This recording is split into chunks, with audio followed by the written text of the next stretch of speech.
देखो अमीर लोग कैसे इस होटल में आकर अपने लाखों रुपए खर्च करते हैं, क्योंकि लोग इस होटल के सर्विंग सिस्टम को देखने के लिए अपने लाखों रुपए खर्च कर देते हैं। लेकिन आज ये वेटर भी लोगों को दिखाने के चक्कर में कुछ ज्यादा ही तेज से इस हावर बोर्ड को चलाने लगता है, और जैसे ही ये वेटर कस्टमर के पास पहुंचने वाला था तभी बैलेंस बिगड़ जाता है और वो डिश को टेबल पर रख दिया।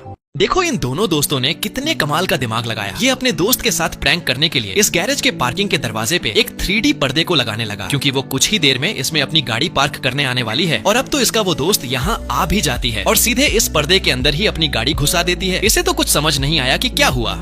अफ्रीका का ऐसा कबीला जहां बच्चों को माँ का दूध तो दूर की बात है, पानी भी मिल जाए तो किसी नेमत से कम नहीं। यहाँ माँ अपने बच्चे को जन्म तो देती है, मगर जब तक खुद कुछ न खाए तब तक अपने लाल को एक घूंट दूध भी नहीं पिला सकती। ना रोटी है न सब्जी, तो माँ खाए भी तो क्या। बच्चे पानी पी पी कर बड़े होते हैं, और जब खाना मिलता है तो एक लंबी लाइन सिर्फ बच्चों की लगती है। कोई बड़ा आदमी कभी उस लाइन में खड़ा नहीं होता। इस आदिवासी के रोने का कारण यह मोटू है, क्योंकि यह बुढ़ा आदमी पिछले 100 सालों से इस ट्राइब का सरदार बना हुआ था। इसकी उम्र 120 साल है और बुढ़ा हो जाने के कारण इसका दिमाग काम नहीं करता, इसीलिए इसके बेटे को सरदार बनाया गया है। उसका कहना है, जब तक मैं मर ना जाऊं तब तक सरदार मुझे बना कर रखो। लेकिन कबीले वालों ने इसकी एक भी नहीं सुनी। जो आप देख रहे हैं वो फैक्ट्री का कचरा नहीं है, बल्कि एक लग्जरी क्रूज का गटर है। इस तरह एक क्रूज शिप हर दिन सैकड़ों टन गंदा पानी उत्पन्न करती है। चूंकि ये जहाज लगातार समुद्र में चलते रहते हैं, वे बार बार रुक नहीं सकते, इसलिए समय और लागत बचाने के लिए वे इस गंदे पानी को सीधे समुद्र में बहा देते हैं। अब बहुत लोग सोचते हैं, क्या ये समुद्री पर्यावरण को बर्बाद नहीं कर रहे? असल में जहाज से बहाया जाने वाला यह पानी विशेष प्रक्रिया से पहले फिल्टर किया जाता है, जिसमें हानिकारक केमिकल्स को हटाया जाता है और उसके बाद ही उसे समुद्र में बहाया जाता है। तो अब सवाल ये है कि क्या यह तरीका सही है?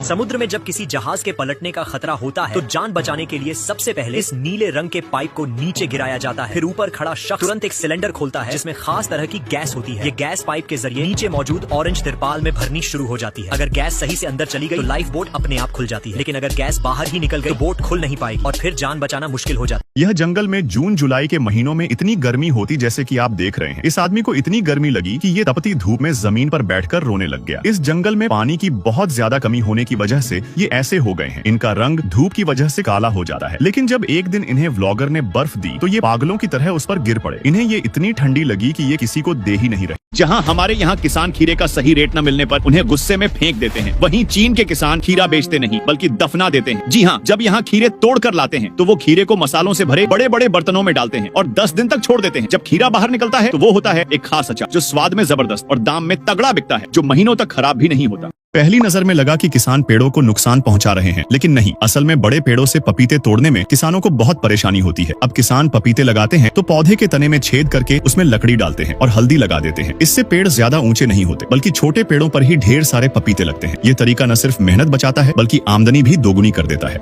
शायद यही वजह है कि जर्मनी में भेड़ें कभी बीमार नहीं पड़ती। हर दिन जब ये भेड़ें चरकर वापस आती हैं तो उनके शरीर पर कीड़े चिपक जाते हैं, लेकिन यहाँ कोई लापरवाही नहीं होती। उन्हें एक खास केमिकल मिले पानी में नहलाया जाता है ताकि उनकी त्वचा और ऊन पूरी तरह साफ हो जाए। इसके बाद हर एक भेड़ को लाइन से इंजेक्शन दिया जाता है संक्रमण से बचाने के लिए। नतीजा, न तेज गर्मी का असर, न कोई बीमारी।